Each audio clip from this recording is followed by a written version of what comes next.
Ok, donc on passe la parole à Tammy. Tammy sur le CAC. Bon, alors, déjà, je vais faire une remarque. Il est vrai que... Bon, je vais me lever, hein, c'est mieux. Il est vrai que depuis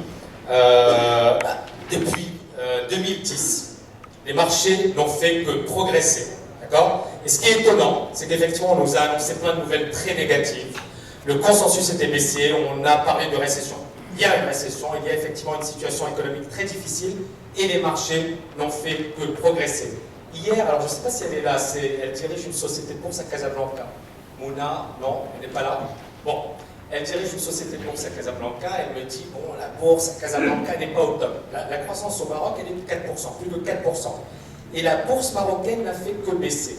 Le paradoxe dans l'histoire, c'est que la bourse française, le DAX, même si le CAC, hein, c'est encore une fois un cas particulier, le Dow Jones, le S&P ont fortement progressé alors que les économies ne sont pas au beau fixe. On voit encore une fois cette dimension psychologique, les flux financiers également qui s'investissent, et il y a eu énormément de choses à faire, notamment récemment, je ne sais pas si vous avez suivi le Dow Jones, le S&P, hein, il y avait des trucs vraiment intéressants. Alors dommage, je ne vais pas pouvoir utiliser mes graphiques, parce que tout à l'heure j'ai pu faire une analyse. Par contre, ce que je peux dire, c'est que pour moi le CAC 40 n'est pas le marché en Europe le plus intéressant, que le DAX est beaucoup plus intéressant sur le plan tendance elle est claire, etc.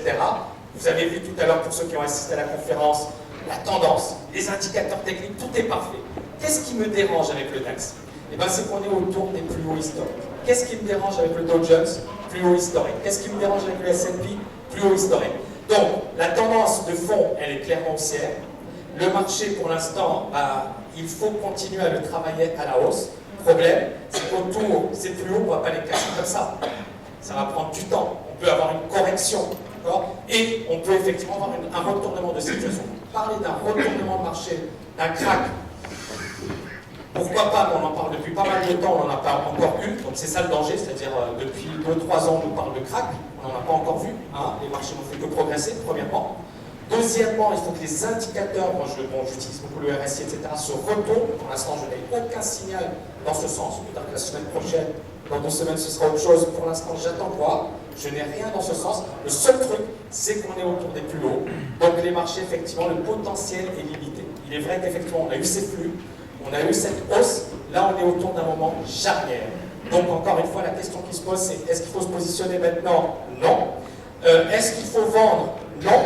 Est-ce que le marché, il faut continuer à travailler à l'achat? Oui, si on a des niveaux super intéressants, donc on a un vrai repli, etc. Mais il faut se méfier. Donc cette zone, elle me dérange. Le CAC 40 n'est pas un marché intéressant comparé à d'autres marchés, US, etc. Mais tout de même, est-ce que le marché US va continuer à monter? Surtout qu'il n'y a pas de fondamentaux. Mais ça, c'est le point de vue fondamental. Nous, au salon de l'analyse technique, on parle de technique, hein, de psychologie, de flux financiers, de ce qui se passe sur les marchés. Et donc, encore une fois, bien évidemment, on est sur des plus hauts, etc., mais la tendance est notre avis. D'accord? Donc, il faut effectivement garder à l'esprit ce constat, et puis être vigilant, se dire, on est prudent aujourd'hui, et on attend effectivement de voir ce qui se passe, mais encore une fois, il ne faut pas dire le marché va se retourner, le marché va accélérer à la hausse, il faut juste le travailler de manière intelligente. Je vais essayer tout à l'heure, si je peux, avec les graphes, rentrer dans le détail et j'essaierai de répondre à vos questions.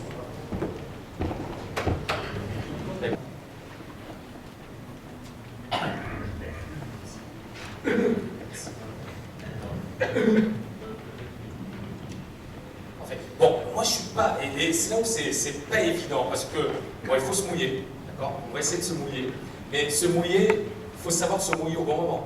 Il faut savoir se mouiller également quand il y a réellement un truc à faire. C'est pas se mouiller pour se mouiller, premièrement. Deuxièmement, il se trouve qu'on est vraiment sur un point charnière. On a, et Stéphane avait raison de le préciser, on est dans une tendance haussière. Elle est claire. Sur le Dow Jones, sur le S&P. Est-ce qu'il faut vendre ce marché? Le marché il est dans une tendance haussière. Non! C'est-à-dire, la règle de base en trading, c'est on ne joue jamais contre la tendance. Donc, est-ce qu'on achète? Là, vous avez un marché qui est perché. Il a fortement progressé. Qu'est-ce qu'on fait? Il y a ce que l'on appelle en psychologie le biais momentum. C'est-à-dire quand un marché monte fortement, beaucoup de gens se positionnent à l'achat. D'accord? Le risque, c'est quoi? C'est que beaucoup de gens arrivent trop tard. Donc on n'achète jamais ce type de marché. Donc techniquement, et Stéphane en avait parlé, effectivement, il faut repérer un point bas. Un point bas, c'est quoi? C'est justement attendre une correction et continuer à avoir ce biais haussier. Pour l'instant, il est haussier le marché. Mais comment se forme un retournement? Est-ce qu'il se forme en un seul temps? Généralement, non. Ça prend du temps. Ça peut prendre 1, 2, 3 semaines. D'accord? Donc on aura le temps de voir venir un retournement. C'est on casse, on a une baisse, un léger rebond. On casse le précédent point bas. Les indicateurs se retournent, on a des signaux baissiers, on a des divergences baissières, et là, effectivement, ça devient intéressant de jouer le marché dans le sens de la tendance qui, là, à présent, devient baissière. Pour l'instant, on n'y est pas. Donc, encore une fois, c'est pour ça que ce n'est pas évident de se mouiller aujourd'hui. Il vaudrait mieux le faire et voir un peu ce qui va se passer dans 2 ou 3 semaines. 21. Donc, voilà. Donc, là, regardez, 21 périodes, là, si possible. En weekly,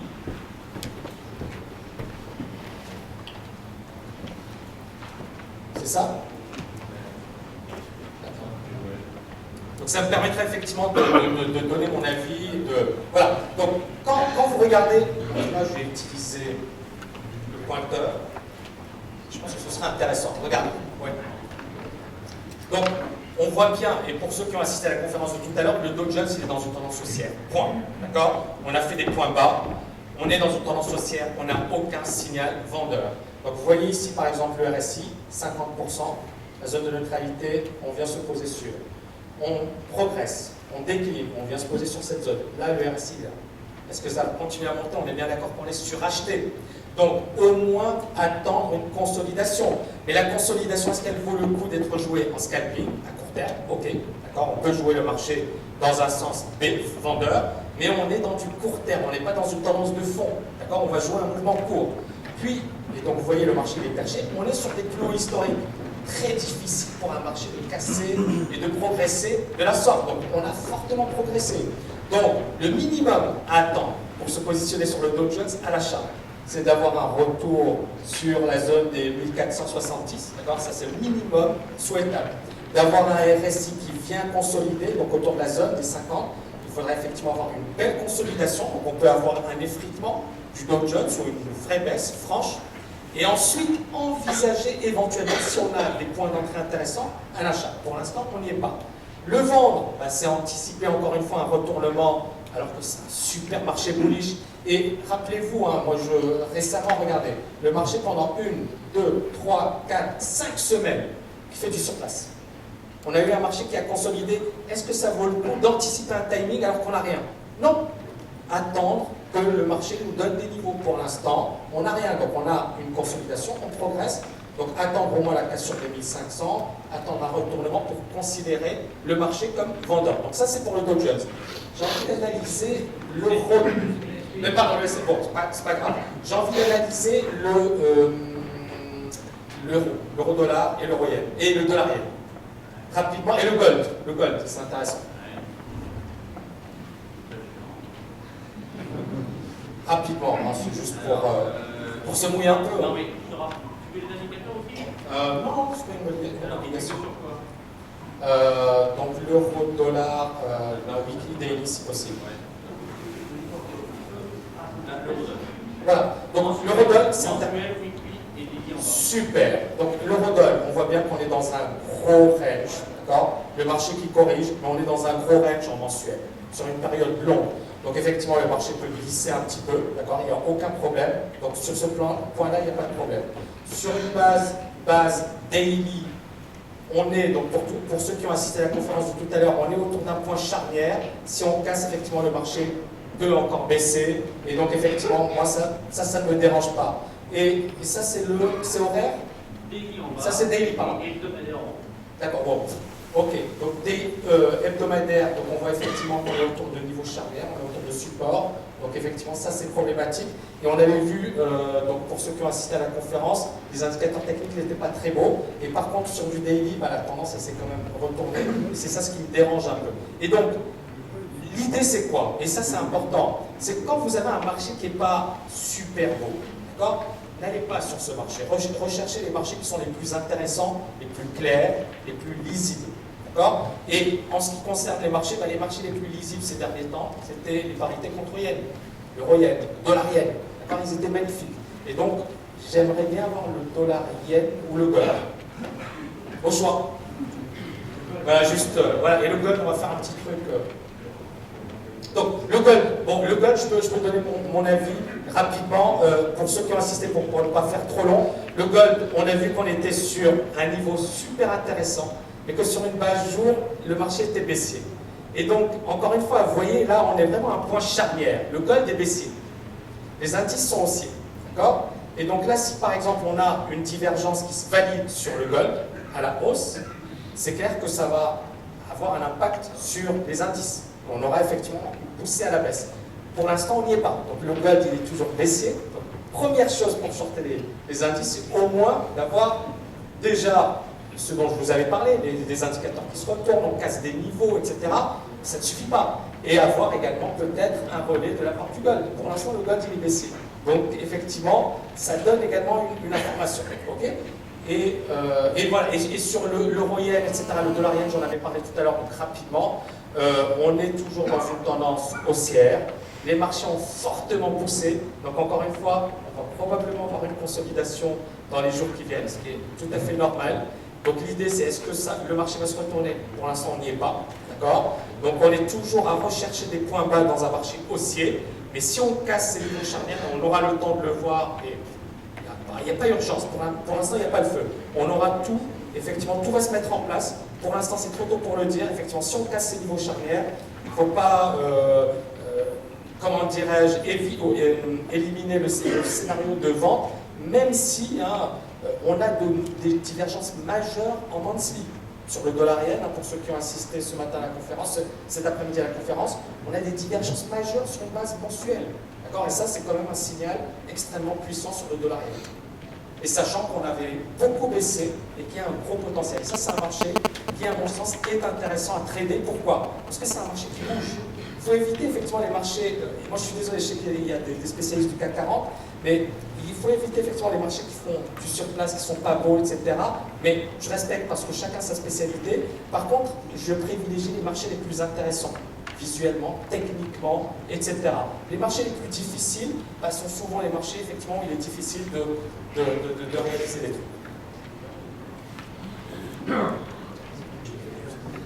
Merci à Stéphane de m'avoir fait honneur, c'est super sympa. Non mais rapidement, c'est vrai que mais par contre, je vais être un petit peu en porte-à-faux, mais bon, c'est pas méchant. C'est que effectivement, on a une divergence. Le stochastique est tout de même sur un point bas. Tout à l'heure, pour ceux, et je vais, encore une fois, c'est une bonne analyse, mais je vais juste donner mon avis et point. Vous avez vu, pour ceux qui ont assisté à la conférence, le RSI était sur la zone de neutralité sur une base mensuelle. Sur une base daily, il est baissier. Donc, je suis baissier sur l'or à court terme. On est quand même sur des niveaux charnières. On n'a pas encore de signal acheteur. Je ne suis pas... Alors, pour ceux qui ont assisté à la conférence, alors c'est il y a longtemps, en 2010, je ne sais pas si vous aviez assisté, mais effectivement, je parlais de l'or et je disais, donc il y a une vidéo qui circule sur YouTube, etc., c'est assez intéressant, et je disais que pour moi, l'or, j'étais très mitigé, donc effectivement, je n'ai jamais cru que l'or allait monter sur les 5 000 ou les 15 000, on est d'accord. Et effectivement, moi je ne partageais pas ce point de vue. Autre chose, j'étais haussier sur les indices en 2010. J'étais très haussier. Et effectivement, pourquoi? Parce que tous les indicateurs étaient au vert, j'en ai amplement parlé tout à l'heure. Par contre, sur le gold, je suis vraiment, et c'est là où je suis un peu mitigé. C'est-à-dire, je me dis, ok, il y a la divergence, mais le RSI, on est sur la zone de neutralité, le stochastique, on est sur un point bas. Vous voyez cette grosse bougie, on est dans cette zone de conso, donc on n'a pas de signal acheteur, mais on est quand même sur des points bas. Donc, pour véritablement vendre le gold, c'est les 1200. D'accord? 1200, ça nous donne le signal vendeur. Et là, je suis avec Stéphane. Pour l'instant, je suis en stand-by. Voilà. Bon, en fait, vu que Stéphane a répondu, donc je vais m'adresser à Tammy. J'ai remarqué, en fait, par exemple, vous disiez tout à l'heure, sur les indices américains, on est sur des sommets, sur des points hauts. Et sur le CAC, on n'arrive même pas à passer les 4000. Donc, c'est-à-dire qu'il y a une différence. On est sur des points hauts. Je sais que vous n'aimez pas ces genres de questions. Vous aimez bien dire qu'il faut juste tout observer ce qui se passe et réagir. Donc voilà, je veux savoir, mais pourquoi cette différence? On est sur des sommets et là, on n'arrive même pas à atteindre les 4000. Merci. J'aime bien ces questions, j'aime toutes les questions, donc ne vous gênez surtout pas. Alors, Pourquoi on n'arrive pas... Alors, on parle effectivement, on a parlé de trading, de psychologie, etc. Il y a également les fondamentaux. Il ne faut pas les oublier. C'est-à-dire, ok, il y a des liquidités, ok, il y a de la psychologie, ok, les Américains sont beaucoup plus punchy, ils y vont, etc. Ça, c'est très bien. Mais derrière les fondamentaux, et moi, je sais pas, idem, dans la même conférence en 2010, moi je disais que les États-Unis avaient une capacité de reprise bien plus importante, économie beaucoup plus flexible, beaucoup plus innovante. En termes de recherche et développement, ils ont des investissements beaucoup plus conséquents. Ils attirent encore même si ils sont en situation de crise, les innovations majeures, ça reste eux. Hein. Apple, on peut dire ce qu'on veut. Aujourd'hui, effectivement, c'est une action qui baisse, etc. Mais regardez cette révolution, Facebook, etc.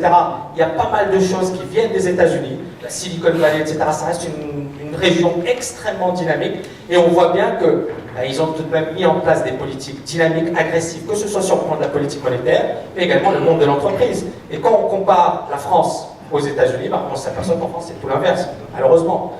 C'est lent, sur le plan de l'innovation, on prend du retard, sur le plan des investissements, on n'y est pas, sur le plan des liquidités, sur le plan de l'entreprise, aujourd'hui en plus, on parle beaucoup de la taxation, etc. On voit bien que tout ça, ça freine, et ça se voit dans le graphe. Et l'Allemagne, par contre, est beaucoup plus... Le DAX est beaucoup plus haussier. C'est l'économie allemande. Une question? Oui, vous êtes trop loin.